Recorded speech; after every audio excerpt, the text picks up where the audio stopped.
Garfunkel's America. This is a daunting task. I'm going to attempt to say something original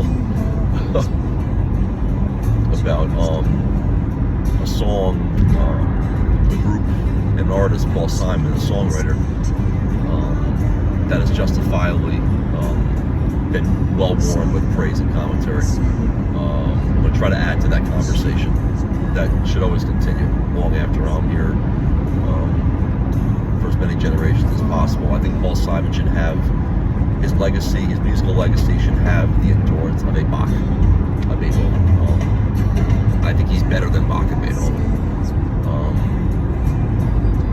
I love classical music. Classical music was an amazing, mind-blowing, ear-opening, mind-opening influence on my songwriting, and I still enjoy some classical pieces very much, but how often do I crank one up, or even relax to one, as beautiful and transcendent as a piece like Daisies by Rachmaninoff is, or Uta Spiro, or by Franz Liszt, or his transcription of Evening Star, of Wagner's Evening Star. I mean, just divine music, truly divine. It reaches divinity, at least at moments. But Paul Simon, I mean, to me, and I think Billy Corgan, I'd put him in this category too. I put Queen in this category to some extent, some of the stuff they did. They found a balance, all these artists, and I think Paul is at the top of the heap in this regard. They found a balance.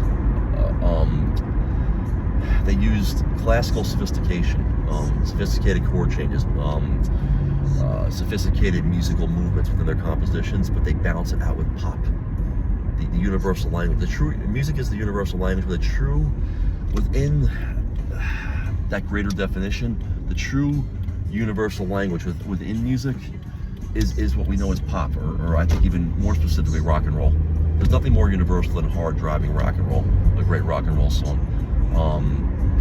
And likewise, a beautiful pop melody,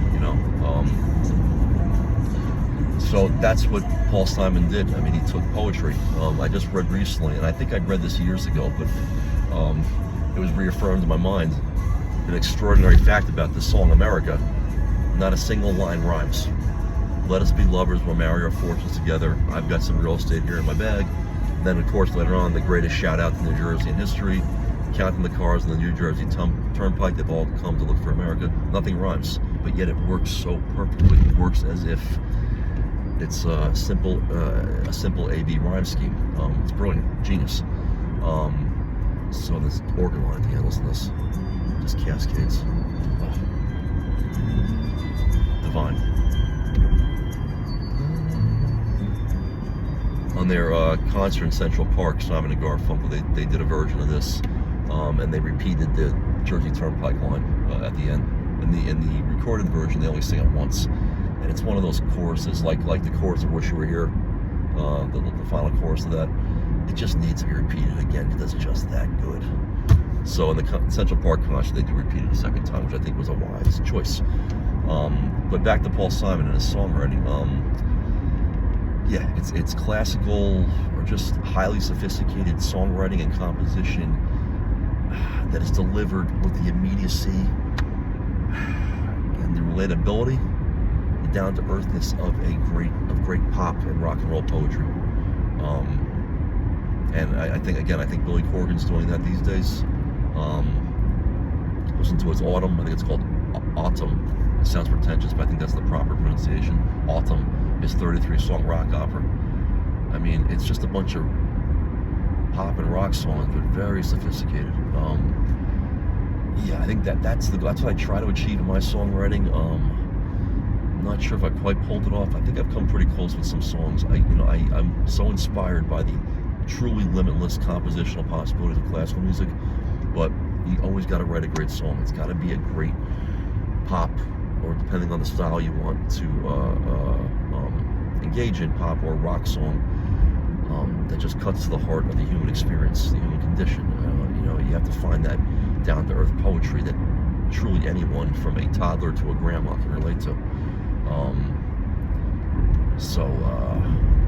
Yeah, I think I'm trying to define. I'm trying to add something a little unique to justifiably ongoing Paul Simon conversation. Hopefully, what will be the endless praise of Paul Simon and his genius. I think that's pretty unique. You know, it's sophisticated songwriting that it accomplishes two things at once: sophisticated songwriting and just, you know, straight to the heart. You know, straight through all the frills and pretensions. It just cuts right to the heart of the human condition, you know. In a clearing stands a boxer and a fighter by his trade, and he carries the reminder of every blow. I always mess this part up. Of every blow that, oh jeez. You know, I thought I was gonna have a great triumphant ending to this video, but I'm gonna. I guess this is me cutting to the heart of the human experience, you know. I'm just a flawed idiot like everyone else.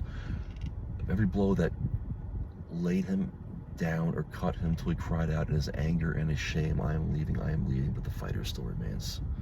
I mean, that functions both as high-level poetry and a great literary work, and it's also just so direct and simple.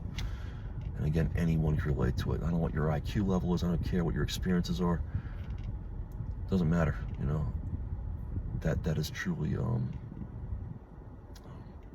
universal expression, universal piece of art. Okay, I'm gonna go for a brief walk, help clear my head, and get on with the rest of my day.